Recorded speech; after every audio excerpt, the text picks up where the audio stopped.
이제 시간이 되었으므로 4월 2일 2부 새벽 예배를 사도신경으로 하심으로 시작하겠습니다.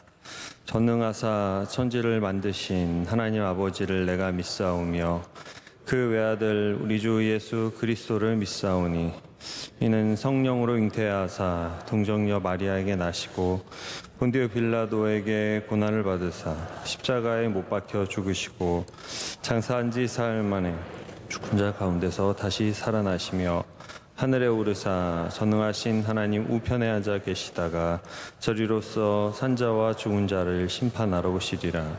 성령을 믿사오며 거룩한 공예와 성도가 서로 교통하는 것과 죄를 사하여 주시는 것과 몸이 다시 사는 것과 영원히 사는 것을 믿사옵나이다. 아멘. 함께 찬송가 447장 찬송가 447장을 함께 찬양하겠습니다.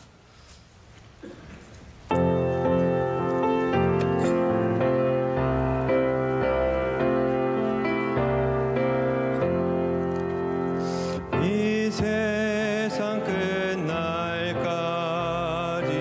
주 섬겨 살리니 내 친구 되신 주여 늘 함께 하소서.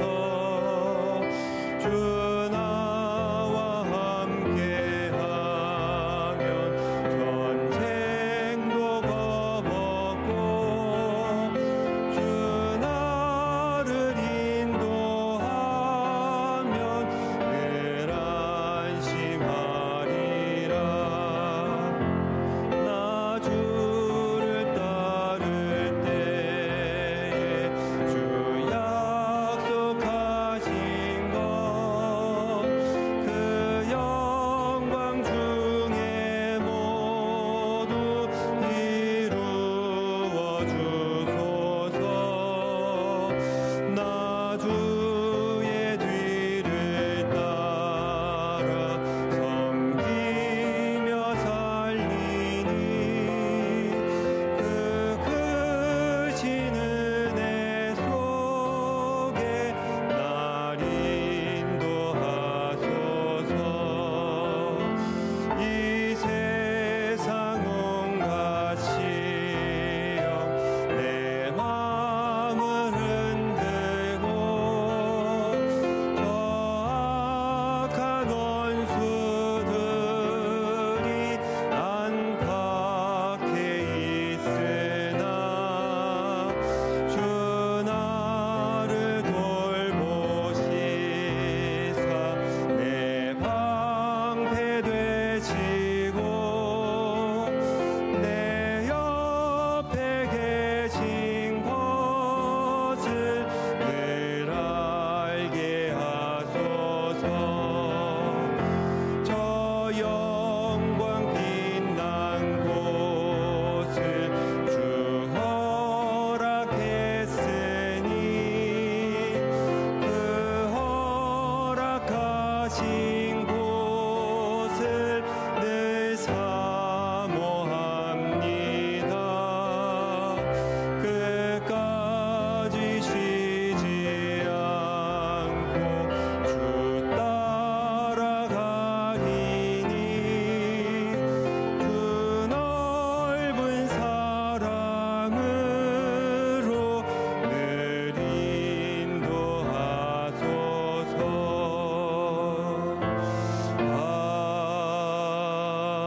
아멘. 시간 우리를 대표해서 정재은 집사님께서 기도 인도하시겠습니다. 사랑과 은혜가 풍성하신 하나님 아버지, 오늘 새벽을 깨워 주님 앞에 나올 수 있도록 은혜 주심을 감사드립니다. 주님, 우리의 연약함과 죄악을 이 시간 고백합니다. 생각과 말과 행동으로 주님 앞에 온전히 서지 못한 우리를 용서하사 새롭게 변화된 삶을 살아가게 하옵소서. 우리나라를 긍휼히 여기사 정치, 경제, 사회가 속히 안정되게 하시고 평화가 넘치는 나라가 되게 하시며 대통령과 위종자들에게도 여호와의 지도력을 허락하여 주옵소서. 명성교회를 축복해 주시고 부흥성장케 하심을 감사드립니다. 우리 교회가 늘 깨어 기도하고 선교하는 교회, 시대적 사명 잘 감당하는 교회로 든든히 서가게 도와주시옵소서. 담임 목사님 해외 일정 가운데 동행하셔서 피곤치 않도록 새 힘을 더하여 주시며 돌아오시는 그날까지 안전하게 지켜 주시옵소서. 원로 목사님 비전 선교, 군 선교 사역 위에도 함께하사 지혜와 능력을 더하여 주시고 주님의 은혜와 평강이 넘치게 하옵소서. 주님의 복음 들고 나아가는 선교사님들에게 은혜 내려주시고 국내 선교, 방송 선교, 병원 선교에 함께하셔서 주님의 이름이 높임받는 역사가 이루어지게 하옵소서. 질병과 경제적으로 힘들어하는 성도들에게 치유와 회복의 은혜를 내려 주옵소서. 사순절 기간 주님의 고난과 사랑을 깊이 묵상하게 하시고 블레싱 대신방을 통해 성도들의 가정마다 축복을 내려 주옵소서. 이 시간 목사님 주시는 말씀을 통해 은혜 받을 줄 믿사오며 예수님의 이름으로 기도드립니다. 아멘. 네, 오늘 우리에게 허락하신 말씀은 마태복음 20장입니다. 마태복음 20장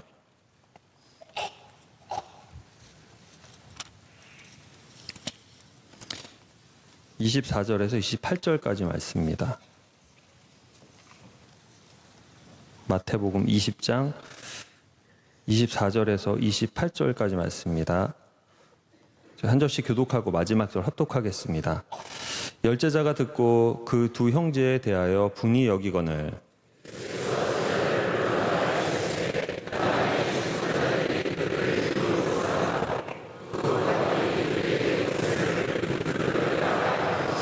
너희 중에는 그렇지 않아야 하나니 너희 중에 누구든지 크고자 하는 자는 너희를 섬기는 자가 되고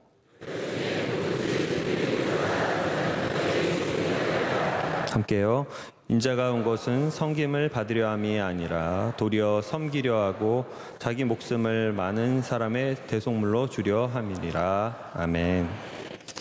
네, 많은 사역 감당하고 계신 원로 목사님 그리고 담임 목사님을 위해서 기도해 주시기 바랍니다.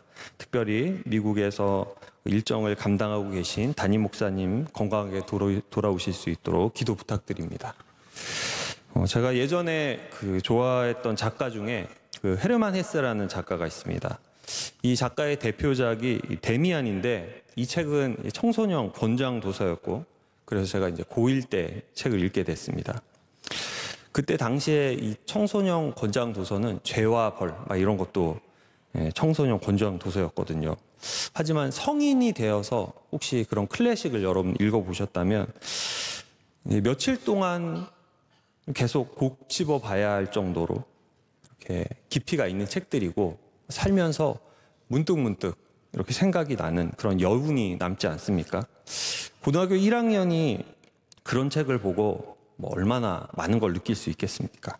끝까지 봐야 된다라는 그런 의무감에 이렇게 보긴 했는데 다른 건 잘 기억이 나지 않지만 그 처음 도입 부분, 이 소설의 도입 부분이 이렇게 기억이 납니다. 이 주인공인 싱클레어는 중산층 가정에서 별다른 어려움 없이 이렇게 교회도 다니고 하면서 잘 밝은 그런 삶을 살던 아이인데 하루는 이제 동네 불량배한테 돈이 뜯기게 되면서 이제까지 자신이 살았던 그 밝았던 그 빛의 세상이 아니라 이 어두운 세상이 있다는 것을 이제 경험을 하게 됩니다.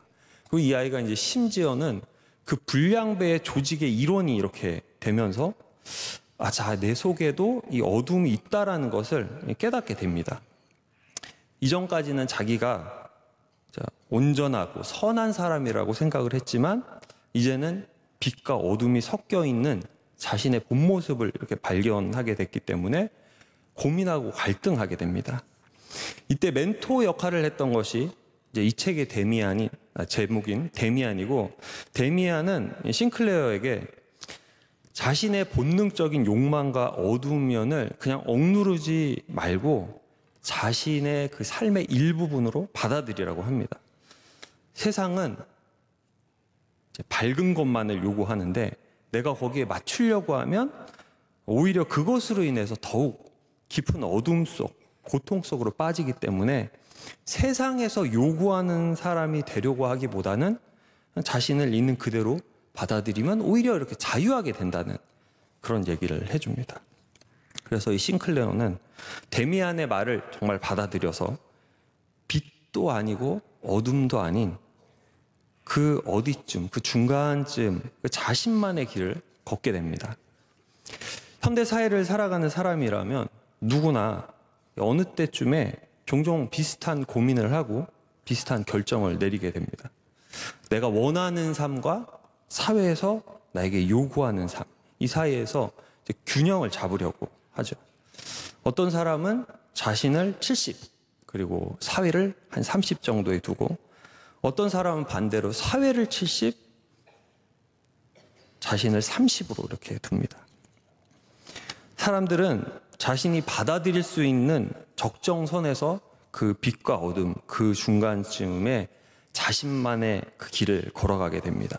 그리고 그 비슷한 과정을 겪은 대부분의 사람들은 모두 각자 그 다른 그 결정을 한 그 사람들의 삶의 방식을 인정을 해줍니다.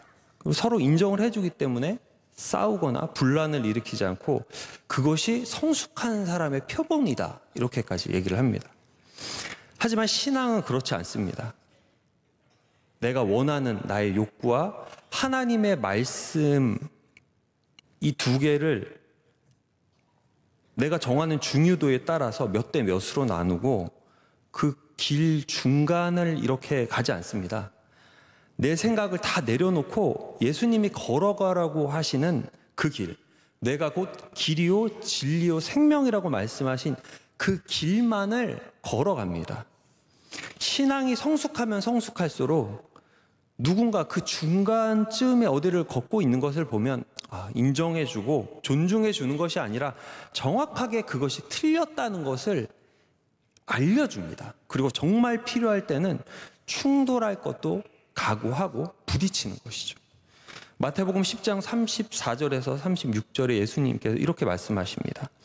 내가 세상에 평화를 주러 온 줄로 생각하지 말라.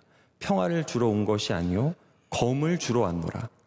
내가 온 것은 사람이 그 아버지와 딸이 어머니와 며느리가 시어머니와 불화하게 하려 함이니 사람의 원수가 자기 집안 식구리라. 왜 예수님을 잘 믿는 사람이 자기 집안 식구와 원수까지 될 수 있게 된다고 하셨나?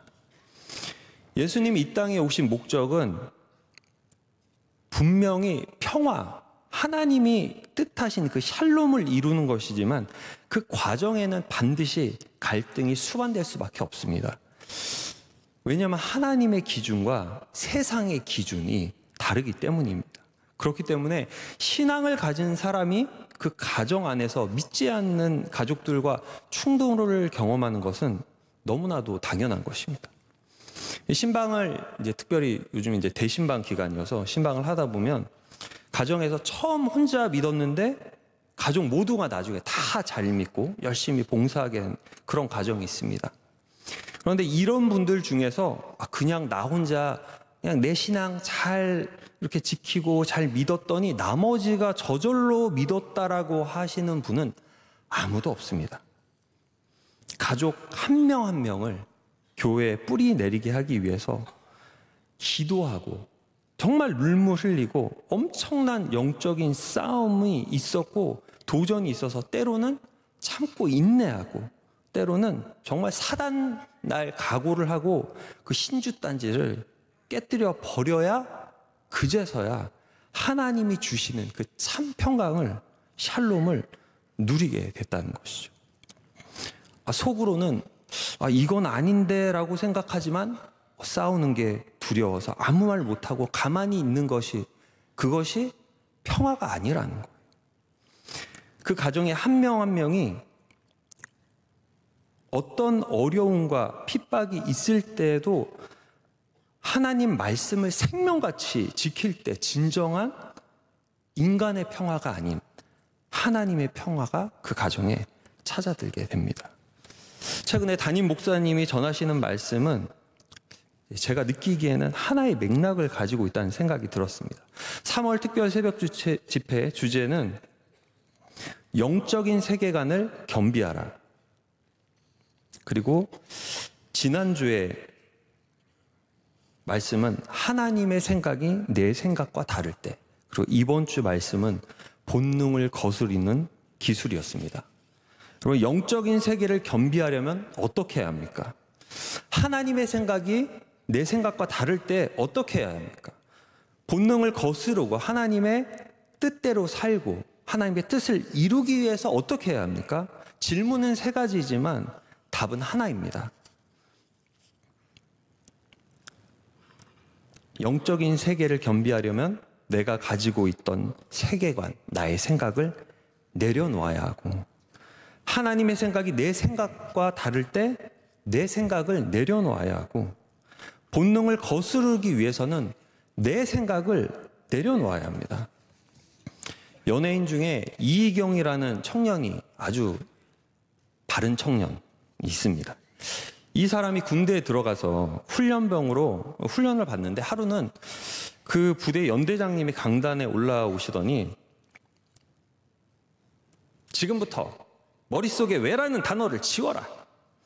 네가 지금 거기에 왜 있고 왜 이걸 입고 있으며 왜 이걸 먹어야 되고 왜 저걸 해야 되는지 그 왜라는 단어를 지워. 그리고 딱 가셨다는 거예요. 그게 너무 멋있어 보여서 그때부터 왜라는 단어를 지우고 살았다고 합니다. 그리고 왜라는 단어를 지우니까 그때부터 삶이 그렇게 편해졌다는 거예요. 여러분, 세상에서 성도가 고생하는 것은 둘 중에 하나입니다. 하나님이 그 사람을 성장시키기 위해서 경험하게 되는 절대적인 하나님의 길을 추구하는 삶을 살 때 고생을 하고, 둘째는 마귀가 하나님의 뜻을 행하지 못하기 위해서 우리를 고민하게 만드는 때와 거기서 어떤 결정을 하느냐에 따라 고생을 하게 됩니다. 마귀는 하나님의 뜻을 행할 것이냐 말 것이냐를 고민하게 하지 않습니다. 왜냐하면 답이 너무나 뻔하기 때문이죠. 그렇기 때문에 질문을 약간 틀어서 내가 감당할 수 있을 것이냐 없을 것이냐 이것을 고민하게 만드는 거예요. 내가 감당할 수 있냐 없냐의 고민은 그 중심엔 누가 있느냐? 내가 있거든요. 하나님의 요청과 요구가 아닌 내가 중심이 되어서 그 결과를 예측하고 내가 할까 말까 결정권을 나에게 두는 것입니다.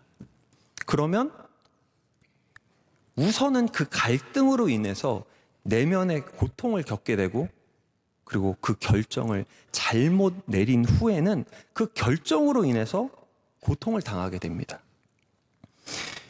기독교 변증가인 C.S. 루이스 담임 목사님이 그 설교 때 몇 번 언급을 하셨는데, 이분은 어린 시절에 교회를 다녔지만 10대 시절에 기독교의 도덕적인 요구가 너무나 엄격하다는 것을 생각을 했고, 거기에 시험이 들어서 신앙을 떠나서 무신론자가 되었습니다. 이 잣대가, 이 도덕적인 요구가 너무 엄격한 거 아니야? 내가 엄격한 이 도덕적 요구를 감당할 수 있을 것인가? 처음에 고민을 했겠죠. 내가 중심이 되었을 때 말씀을 판단하고 내면적으로 갈등하다가 무신론자가 된 것입니다.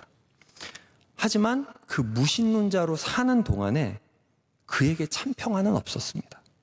그렇게 한참을 영적으로 방황을 하다가 성인이 되어서 우리가 잘 알고 있는 그 반지의 제왕 영화, 그 원작 소설을 쓴 그 톨킨과 대화를 통해서 기독교가 진리라면, 하나님의 말씀이 진리라면 그 중간 지대는 없다라는 걸 깨닫게 됩니다.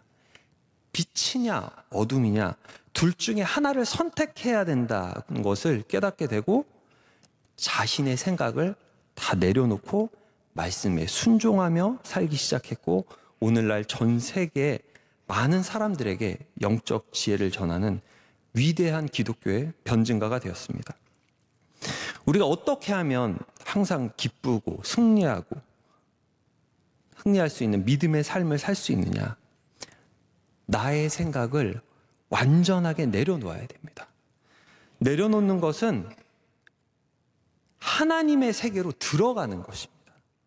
모든 것을 하나님께 100% 맞추고 모든 삶의 결정과 행동 양식을 하나님의 말씀에 다 맞추면 그것에 맞추는 노력을 하게 되는 거지, 속으로 갈등하면서 고민하는 그런 고통은 없습니다. 고난이 있을진 몰라도 갈등과 영적인 결핍에서 오는 고통은 없다는 것입니다. 하나님의 생각은 하늘과 같고 우리의 생각은 땅과 같습니다. 하나님이 이루시고자 하는 것과 우리가 이루려고 하는 것은 완전히 그 차원이 다릅니다. 한 성도가 기도 중에 하나님께 이렇게 물었습니다. 하나님, 1000년이 하나님께 얼마나 긴 시간인가요? 하나님 대답하셨습니다. 한 1초 정도 되려나? 그 성도가 다시 물었습니다. 하나님, 그러면은 1000억 원은 하나님께 얼마나 큰 돈일까요? 하나님이 대답을 하셨습니다. 나한테 한 10원 정도 되지. 그러니까 이제 성도가 이렇게 기도를 했습니다. 그 10원을 저한테 좀 주시면 안 될까요? 하나님이 이렇게 대답을 하셨습니다. 그래, 1초만 있다 줄게. 네, 우리는 성공과 실패라는 틀에 갇혀 있어. 성공하느냐 실패하느냐에 따라서 기뻐하고 낙담합니다. 왜냐하면 성공이 우리의 목적이기 때문입니다. 그런데 그게 우리의 한계라는 거예요. 하나님의 목적은 어디 있냐면 하나님은 선의 목적이 있습니다. 여러분, 성공이 선이고 실패가 악입니까? 성공하고 악한 사람이 없나요? 성공하고 선한 사람이 없나요? 실패한 사람은 다 악한가요? 실패했지만 선한 사람이 없습니까? 성공과 실패는 선을 이루는 것과 전혀 상관이 없습니다. 하나님의 목적과 우리의 목적이 근본적으로 다르기 때문에 우리 앞에 어떤 사건이 일어나면 이 사건을 받아들이는 관점이 하나님의 관점과 우리가 다르게 볼 가능성이 상당히 높습니다. 단지 우리가 말씀을 통해서 하나님의 목적이 선하시기 때문에 우리 눈에는 당장 그렇게 보이지 않더라도 하나님의 선이 나의 삶에 이루어지면 내 영혼이 잘됨 같이 내 범사가 잘되고 강건하게 하는 것을 알기에 이해되지 않아도 선하신 하나님을 신뢰하고 인내하는 것입니다. 우리가 하나님의 말씀을 따라 살아간다는 것은 우리의 삶의 방향성과 가치관 자체가 하나님 중심으로 완전히 새롭게 재편되는 것을 의미합니다. 고린도후서 5장 17절에 우리를 향해서 우리가 새로운 피조물이라고 말씀을 하시고 이전 것을 지나갔으니 보라 새 것이 되었도다라고 말씀을 하십니다. 하나님이 우리를 새로운 피조물로 창조하시는데 이전 것이 완전히 지나갔고 새로운 것이 됐다는 거예요. 여러분, 사자가 표범이 되는 것이면 새로운 피조물이 됐다고 할 수 있겠습니까?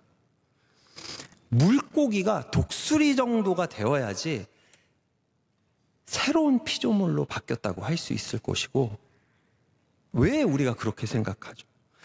물고기와 독수리가 사는 곳, 속한 곳이 완전히 다르기 때문입니다.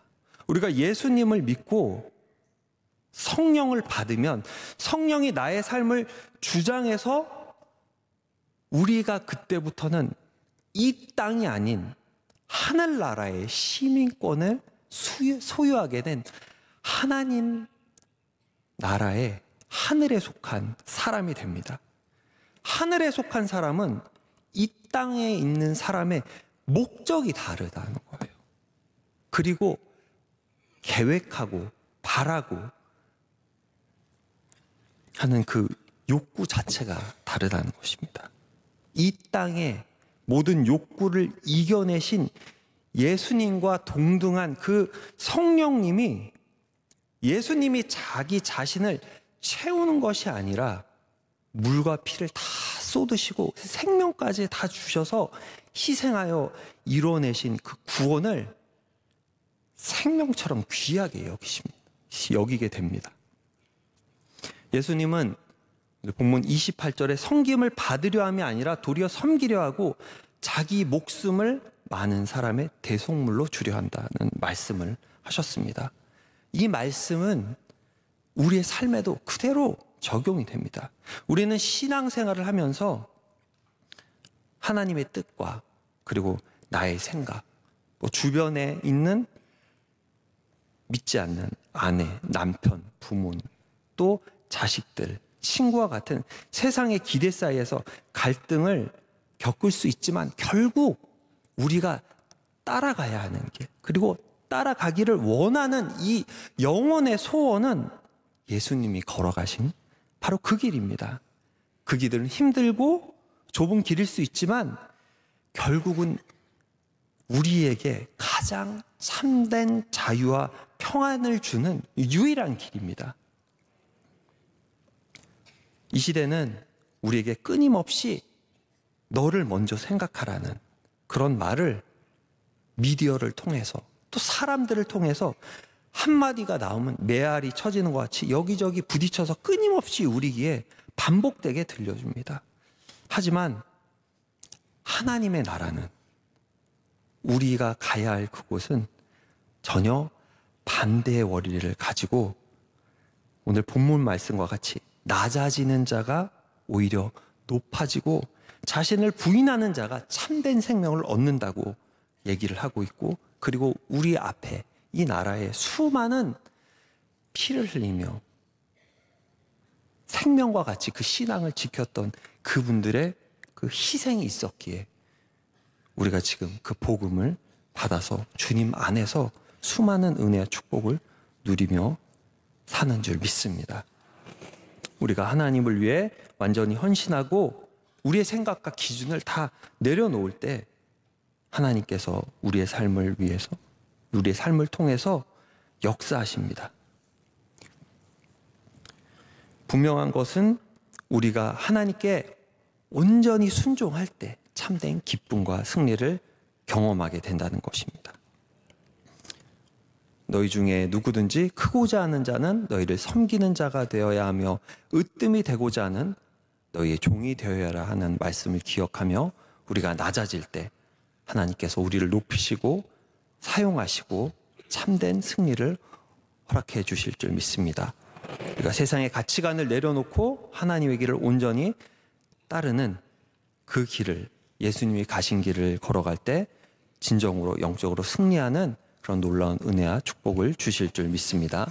시간 말씀을 생각하시면서 교회 원로 목사님, 담임 목사님, 특별히 담임 목사님 미국 일정 잘 마치고 오실 수 있도록, 그리고 원로 목사님 화마에 불탄 교회와 지역을 돌보실 때 능력과 힘있게 말씀을 전하시고 그리고 찾아가는 그곳에 정말 회복이 있을 수 있도록, 그리고 국내외 정치 경제 모든 분야의 어려움이 하나님 은혜로 잘 타게 될 수 있기를, 그리고 사순절을 보내는 이때에 회개하고 자복하는 기도의 시간을 보낼 수 있도록 또 직분자들이 세워졌습니다. 훈련을 통해서 좋은 일꾼으로 성장하고 맡겨주시는 일들을 잘 감당하여 대대로 하나님께 영광을 돌리는 그 쓰임받는 남정과 여정으로 온전히 세워 주실 수 있도록 우리 주여 삼창하시고 기도하시겠습니다. 주여, 주여, 주여. 할렐루야. 사랑의 마시 하나님 감사합니다. 주님 크신 은혜 가운데 아버지 우리를 죄전으로 인도하여 주시고 아버지 우리